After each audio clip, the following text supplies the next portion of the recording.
Bonjour à toutes, bonjour à tous. Aujourd'hui on est dimanche, on est le dimanche 2 août 2026. Je vous souhaite la bienvenue dans le français c'est facile avec moi. Et aujourd'hui, comme promis, la suite de mon voyage en Corse. Pour ceux qui n'ont pas écouté le précédent podcast, je vous invite à l'écouter avant d'écouter celui-ci. Comme ça, vous aurez toute l'histoire, ou en tout cas, le début de mon voyage en Corse. Donc, j'ai pris mon avion entre Biarritz et Marseille avec 1h30 de retard. Je vous rappelle que j'ai un autre avion à prendre qui est censé partir au moment où j'atterris. Donc, la question est, est-ce que je vais réussir à avoir mon avion ? J'arrive donc à Marseille, je demande à l'hôtesse de l'air, à la personne qui travaille dans l'avion, si je peux me placer à l'avant pour sortir plus rapidement, parce que j'étais tout à l'arrière de l'avion et la sortie était à l'avant. Elle me dit que bien évidemment oui, donc je me mets à l'avant de l'avion. J'attends que la porte s'ouvre et la porte ne s'ouvre pas. Je demande à l'hôtesse ce qu'il se passe. Elle me dit « Les employés de l'aéroport n'ont pas amené la bonne échelle. » Vous savez, il y a une échelle pour descendre de l'avion et après, parfois, on va à pied à l'aéroport ou parfois on prend un bus.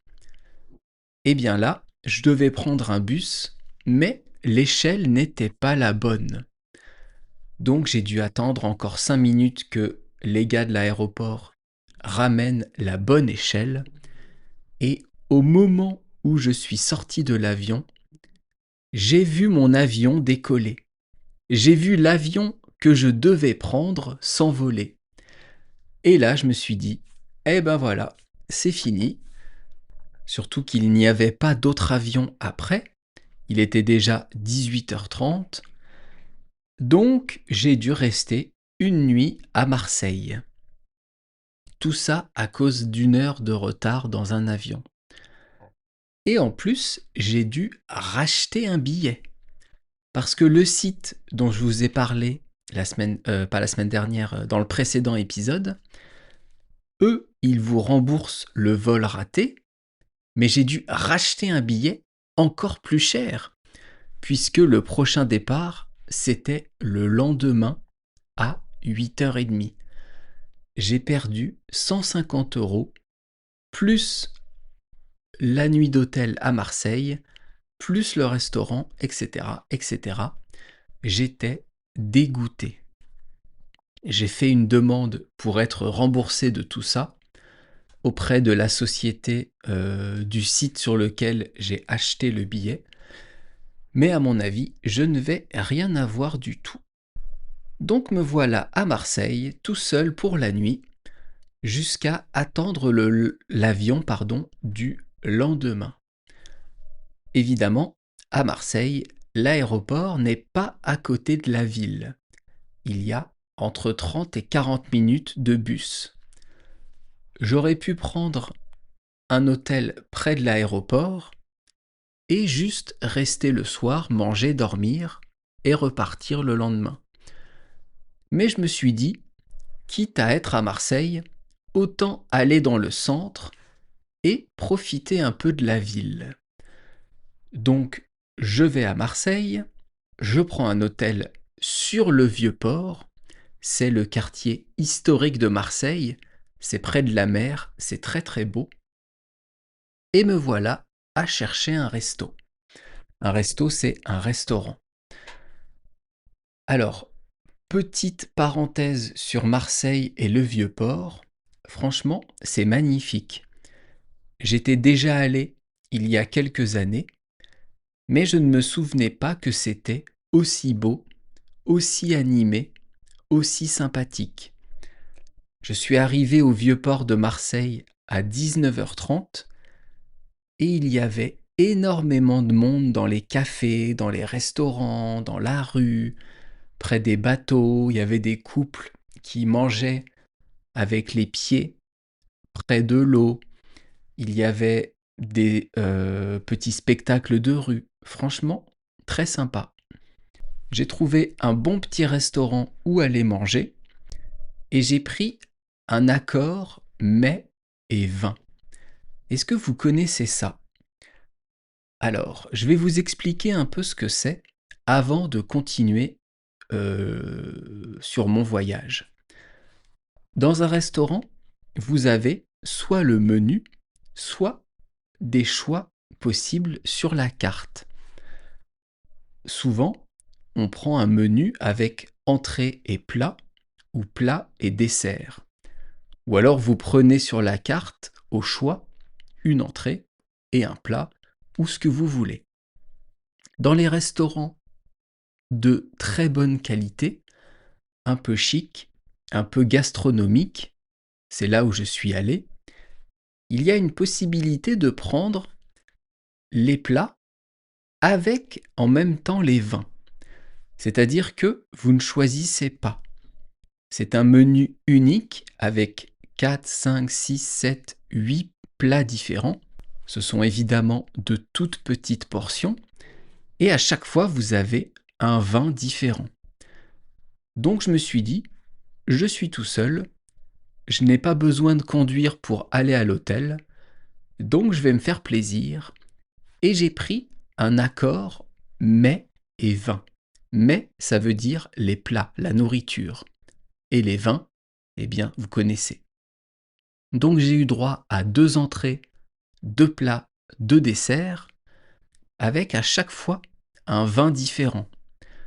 Donc j'ai goûté 2 vins blancs, 2 vins rouges, un vin orange, oui oui ça existe, et un vin rosé pétillant pour un des 2 desserts. Eh bien je peux vous dire qu'après 6 plats et 6 vins différents, eh bien on est bon pour aller dormir. Donc je rentre à l'hôtel comme je peux, je dors, le lendemain je me réveille, je reprends le bus pour aller à Marseille, pour aller à l'aéroport, pardon, et me voilà dans l'avion. Donc cette fois, je pars en avion, tout est ok, il y a 1 heure de trajet d'avion, même pas, 50 minutes, entre Marseille et la Corse, entre Marseille et Calvi. J'allais en Corse dans une ville qui s'appelle Calvi. J'arrive à l'aéroport et là, mon père m'attendait. C'était prévu, il m'attendait avec la voiture pour m'emmener dans la maison où il y avait une partie de ma famille. Il y avait donc mon père, ma mère, une de mes 2 sœurs. Ah bah d'ailleurs c'est Élodie. C'est la sœur que vous connaissez si vous regardez mes podcasts que je fais avec elle. Sur YouTube, j'ai déjà fait 3 podcasts où je discute avec elle, je discute avec Élodie pour vous aider à mieux comprendre toujours le français. Si vous ne connaissez pas, allez les voir, c'est disponible sur ma chaîne YouTube. Donc je reprends. Il y avait dans cette maison mon père, ma mère, Élodie, donc une de mes 2 sœurs. Il y avait aussi mon neveu. Mon neveu, c'est le fils de ma sœur. Donc c'est le fils d'Élodie. Et il y avait également la femme de mon neveu. Il y avait aussi leurs 2 enfants, qui ont 4 et 2 ans. Il y avait aussi ma nièce. Ma nièce, c'est la fille de ma sœur. C'est la fille d'Élodie. Ma sœur a donc 2 enfants, qui sont pour moi mon neveu et ma nièce. Et il y avait aussi le copain de ma nièce. Quand on est en couple avec quelqu'un et qu'on n'est pas marié, on peut dire différents noms. On peut dire c'est mon copain, c'est ma copine, c'est mon petit copain, c'est ma petite copine, c'est mon ami, on peut dire ça aussi, ma conjointe, mon conjoint. Et après, quand on est marié, c'est mon mari, c'est ma femme. Et donc, j'arrive à la maison en Corse avec tout ce petit monde. On était donc 1, 2, 3, 4, 5, 6, 7, 8, 9. On était donc 10 personnes.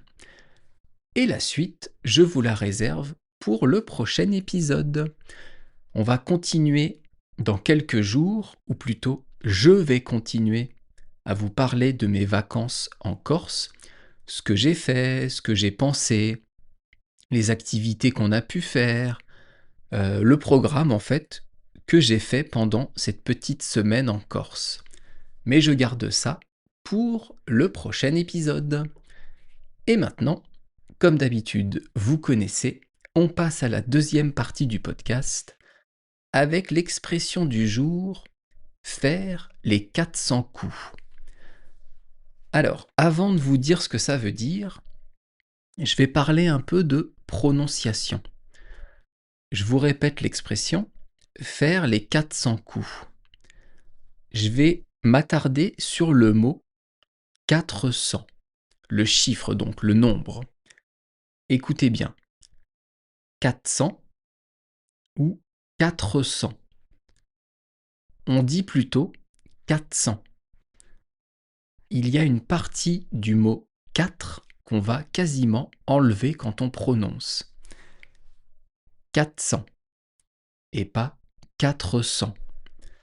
Ça, c'est quelque chose qui est commun en français. Il faut vous habituer à écouter les mots où il y a des parties du mot qui vont être enlevées pour aller plus vite. Donc, on ne dit pas faire les 400 coups, on dit faire les 400 coups. 400 coups. Mais ça s'écrit toujours 400, 400. Bien, cette petite précision de prononciation étant faite, je vais vous dire ce que ça veut dire. Faire les 400 coups, ça veut dire faire toutes sortes de bêtises, faire des excès. Pour le dire vulgairement, faire des conneries. C'est une expression qu'on dit pour parler de quelqu'un, ou de soi d'ailleurs, quand on a fait beaucoup de bêtises, beaucoup de choses interdites quand on était plus jeune, ou il y a quelques années. Donc c'est une expression qui a un peu de nostalgie. Quand on se rappelle de ce qu'on a fait quand on était adolescent, quand on était jeune adulte, alors qu'aujourd'hui on est un peu plus âgé et on ne fait pas le même sorte de bêtises. On pourrait dire « Ah, quand j'étais jeune, j'ai fait les 400 coups ». Ou alors « Ah, je me souviens, avec mon meilleur pote, j'ai fait les 400 coups ». En fait, on ne dit pas ça pour gronder un enfant ou un adolescent. On ne dit pas ça pour le réprimander. On dit ça plutôt quand il y a une petite pointe de nostalgie, de choses qu'on a fait, qu'on regrette peut-être, mais qu'on a un peu aimé faire. On utilise donc cette expression pour parler d'un enfant qui fait beaucoup de bêtises, ou d'un adolescent qui va, comment dire, ne pas être très sage, boire beaucoup d'alcool, sortir beaucoup, ne pas travailler à l'école, faire tout le temps la fête. Il y a beaucoup d'adolescents qui passent par une période qu'on appelle la crise d'adolescence et qui vont faire ce genre de choses, qui vont faire les 400 coups. Est-ce que vous connaissiez cette expression ? Je vais vous expliquer un peu les mots de l'expression et dans cette expression, il y a un verbe, donc ça tombe bien, on va refaire un peu de conjugaison. Ça fait longtemps que je ne vous ai pas fait de conjugaison, Je vais vous conjuguer donc le premier mot de l'expression, le verbe faire, à deux temps du passé, à l'imparfait, facile, et au passé simple. Petit rappel, l'imparfait, ça sert à quoi? L'imparfait en français, c'est donc un temps du passé, et ça sert à décrire quelque chose, faire une description, pardon. Ça sert aussi à dire une habitude, et ça sert surtout à décrire une action dans le passé qui dure longtemps. Alors que le passé simple, c'est un temps qui sert à décrire une action rapide, une action brève dans le passé. Par exemple, je dormais quand mon réveil sonna. Je dormais, c'est une action qui est longue. Quand mon réveil sonna, sonna c'est le passé simple de sonner, c'est une action rapide. Le réveil qui sonne, c'est quelque chose de bref, de rapide. Je dormais imparfait quand mon réveil sonna, passé simple. On revient donc à l'expression faire les 400 coups. Les 400, je vous ai expliqué, ce sont des nombres. C'est un nombre, pardon. 100, 200, 300, 400. Et des coups, c'est quoi? Ça peut être un coup de poing, un coup de pied. Quand on se bat avec quelqu'un, on donne des coups de poing, des coups de pied, des coups de coude, des coups de tête. Mais ça peut venir aussi d'une arme, un coup de pistolet, un coup de fusil. D'ailleurs, quand on dit faire un coup, c'est faire une mauvaise action. Je vais faire un coup, ça veut dire je vais faire quelque chose de particulier, peut-être d'interdit, d'un peu mauvais, peut-être une arnaque. Donc les 400 coups, c'est vraiment plein de bêtises, plein de choses presque interdites. Cette expression, elle est historique. C'est une expression très ancienne qui date de Louis XIII. Louis XIII, c'était un roi de France avant Louis XIV, donc à peu près au XVIIe siècle. Donc ce roi de France, il est à ce moment-là en guerre, comme souvent à l'époque, contre une ville. Il est en train d'encercler avec ses troupes une ville. Et il aurait fait, je dis il aurait car ce n'est pas sûr, mais il aurait fait tirer 400 coups de canon en même temps pour faire peur aux soldats dans la ville. Je vous ai dit qu'un coup, ça pouvait être quelque chose qui vient d'une arme. Là, c'est un coup de canon. Mais apparemment, ces 400 coups de canon qui ont été tirés, ça n'a pas fait peur aux soldats et ça n'a pas marché pour prendre la ville. Mais bon, ça c'était juste pour le côté historique de l'expression. C'est une expression du style courant, donc vous pouvez l'utiliser avec tout le monde, il n'y a pas de problème.